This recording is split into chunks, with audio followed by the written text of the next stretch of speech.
Hey everyone, it's Maximilian, and I just got a new cell phone today. I was on Verizon for the past year or so, year and a half maybe. And when we first got our contract, I figured, well, I'll be having a messaging plan, so I figured I might as well get an Envy. I mean, it seems like a pretty good messaging phone, right? Well, it turns out that the NV2's design was absolutely terrible. The battery leads are defective, in that after a while the connection between the battery and the leads becomes strained and very unstable. So eventually your phone will just start dying for no reason, even though you have a full battery charge. This happened with my first one after about 6 months, and fortunately it was under warranty, so I sent it in and got another one for free. And it's been about 11 months with that phone now, and it's basically showing the same symptoms. So another hardware flaw, and I went to the Verizon store today to turn it in. They said this is out of warranty. You only get 90 days on your replacement phone as opposed to a full year. So I was faced with one of two options. I could either buy a phone at retail price, which is it's just not possible, because retail price on cell phones is not cheap. Or I could extend my contract by 2 years and get a phone at upgrade price plus a $20 early upgrade fee. So I figured, well, let's upgrade the phone. And at the very least, I was considering getting a data package anyway, like internet and that sort of thing. So I figured, well, let's have a look and see what they got for smartphones. And they had a BlackBerry Curve on sale for $20 with a contract agreement. So I figured, well, that'll suit my needs pretty well. So I ended up buying myself a BlackBerry Curve for $40. It seemed like a pretty good deal, and I'm loving it right now. So far, it's great. I mean, I've only had it for like a couple of hours, but still, it's a new phone, and it's not dying on me every hour or so, which is great. So hopefully that'll provide me with some decent service in the future. But I'm kind of excited about that. I mean, whenever you get something new, it always brings you up this brief moment of just unparalleled enthusiasm and joy. So yeah, it's like Christmas morning for me right now. But on a side note, it's taken me about 2 hours to record and cut this gameplay, and right now, as it stands, this is only about half of the gameplay that I recorded. I thought, well, I'll play for an extended amount of time, then I guess I'll just trim it down to about 15 minutes. Then by the time I stopped playing, I realized that 42 minutes had gone by. And I tried cutting it and cutting it and cutting it. At every opportunity I could, I basically cut out every wild Pokemon encounter from here on up, and I still had a good 30 minutes of video left. So I decided, you know what, it's just not going to be possible for me to put this all into one episode. I'm just going to be missing so much. So I'm going to split it up into 2 episodes and upload them both tonight. Sorry about that mix-up. But yeah, I've actually gotten a lot of feedback so far on the Elite Four party. Make sure you keep that coming. This is your little reminder. So I'm poking you, letting you know. Leave a comment, because I'm tallying them up. At the moment, Gyarados and Dragonite seem to be favorites among the people. Which is actually great, because I was planning on getting a Gyarados anyway. That's why I bought that swell Magikarp, quote-unquote, for $500. So I figured, well, I got half of it there. Now I just got to get me a Dragonite. That seems like a pretty fun endeavor. I mean, Dratinis are kind of difficult to catch, but not too difficult. The thing about Dratini, though, is that it's very, very hard to raise on your own. It takes a ton of experience to raise that Pokemon at any level, so that's going to be interesting. But as soon as I get to the Safari Zone, I'm hitting that up and getting me a Dratini. But yeah, keep the comments coming. I mean, we've got a long way to go before we get to the Elite Four. So keep sending me your 4 Pokemon that you'd like to see in the party, and I'll make a note of them. Well, let's see. In this episode, we're going through Mount Moon. And actually, these next 2 episodes are going to be going through Mount Moon. And there are a handful of trainers here, but as you start to notice, we get our first Team Rocket experience. So now you're starting to uncover this mob organization within the video game, Team Rocket, the evil antagonist organization, whatever you want to call it. But there's like 3 or 4 of them total in the entire cave.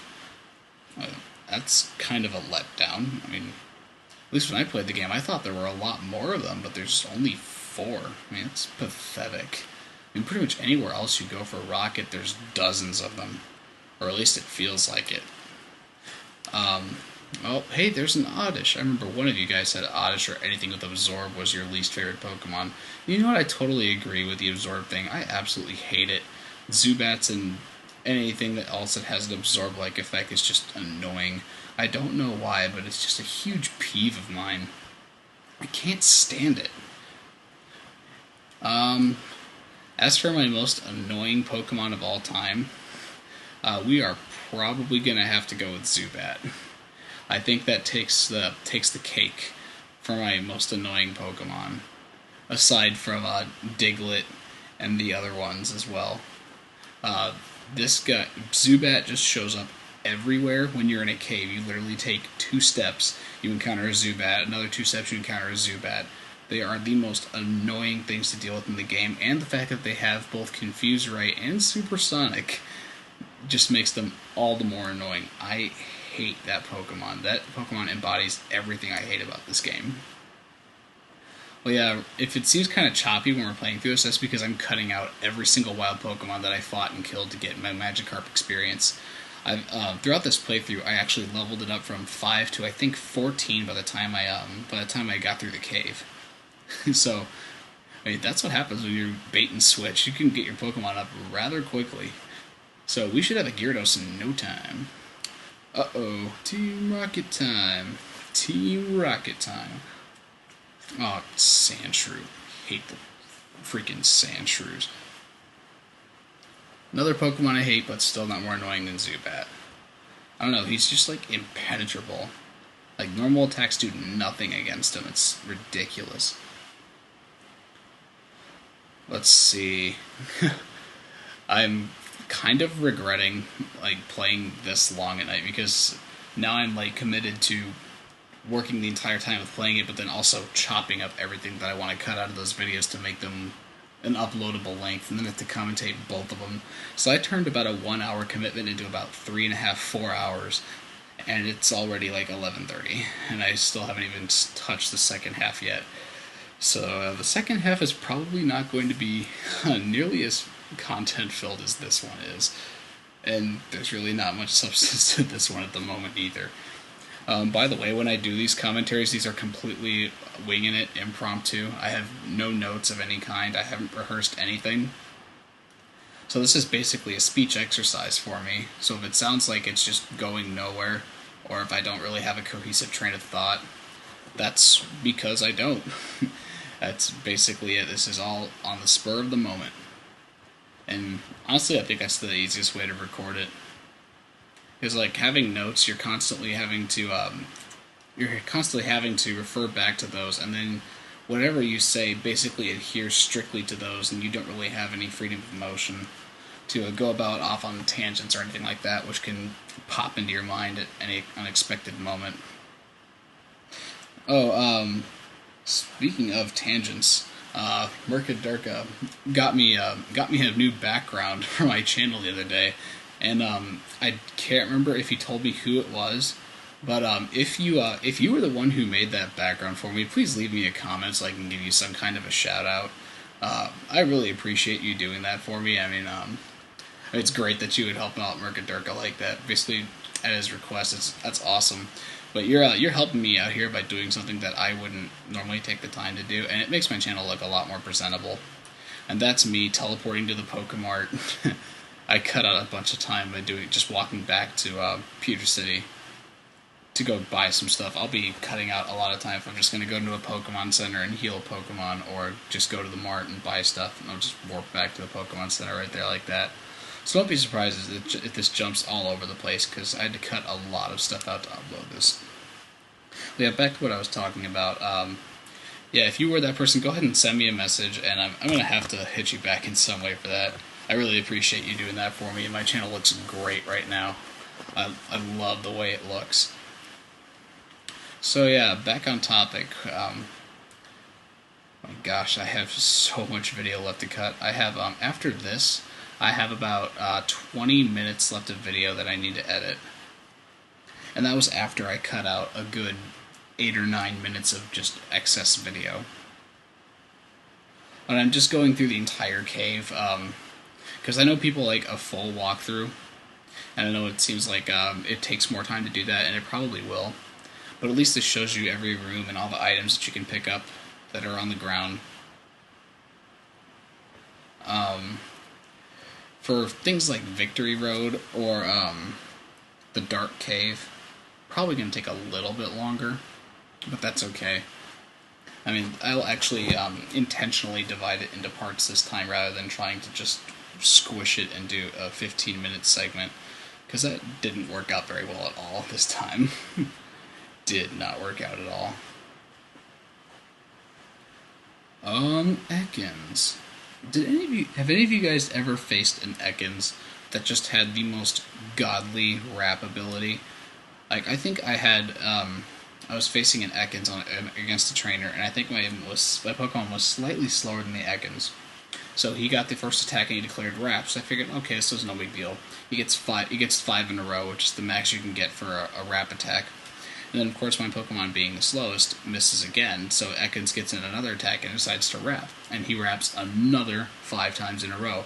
And he did this 4 times in the battle before I just decided to screw it and switch out the Pokemon and try beating him with a different one, because I was working on raising something. It might have been a Pidgey, I don't know. But it was ridiculous. That was probably the most annoying time I've ever had with this game, just sitting there watching my Pokemon die, and there's nothing I could do about it because the AI was just absolutely Vegas lucky. That was stupid. But yeah, we are going to beef up Magikarp with the rest of the party, even though Pikachu would be the primary target to raise here. I want to get Magikarp up to level 15 as soon as possible, because that's when he's going to learn Tackle. So that way he can actually fight for himself, and I don't have to solely rely on bait and switch to raise Magikarp. That's one of the reasons why Gyarados is actually so hard to obtain in this game, is because you have to raise Magikarp in order to get it, and that can be difficult to do at times, but the earlier in the game you do it, the easier it is. And I mean, like, most people will frown upon the idea of buying the Magikarp for 500 Pokédollars or whatever it costs from that guy, but it's actually a very good investment. I mean, that's like 2.5 Pokeballs, and it's a small sacrifice to make, considering you'd have to wait until much later in the game, until you got to Lavender Town to get or Vermilion City to get an old rod to even catch them, and then you had to catch it and then raise it yourself. So you're saving yourself a good, I don't know, couple hours of gameplay to get a Magikarp for $500. That's a very good deal. So don't be discouraged by the fact that you're paying for a Pokemon, especially considering it's one of the worst Pokemon in the game, because it's a very good long-term investment. I think, like, the first time I bought Magikarp, I was like, the first time I got this game, so I didn't know what it was, and then I realized how much it sucked, so I just dumped it. But it took me a couple of playthroughs to realize how good that actually was and how worthwhile of an investment it was. So every time I play this game from now on, I always buy the Magikarp at Mount Moon. It's definitely a worthwhile investment. But this commentary is going to be coming to a close in a little bit. I think I fight this last trainer, and then I'm going to stop right there. And then we'll upload the second half of Mount Moon after we beat this guy. But there's a lot of rock Pokemon to be fought in here. I was kind of surprised at that, so I had to use Butterfree quite a bit. So much for raising the party perfectly evenly, but that's okay. I mean, we can neglect Butterfree for a little while. He's kind of been hogging all the attention as of late. So, hopefully, very soon, I will have a Gyarados in my party, because I really do need a strong Water-type Pokemon in here. That's basically one of the big things I'm lacking from this current party, is something that can typecast water attacks. So hopefully Gyarados will come into the party very soon, and then after the second episode, we'll be in Cerulean City, which means we can get past Gary and the Nugget Bridge and quite possibly get a Mew. I might be able to squeeze the Nugget Bridge and Mew into a single episode, but don't quote me on it, because I'm not quite sure if I'll be able to do it. And I can tell you right now, it's just due to time constraints, it might be an issue. But we will be getting a Mew within the next few episodes. All right, part 2 coming up.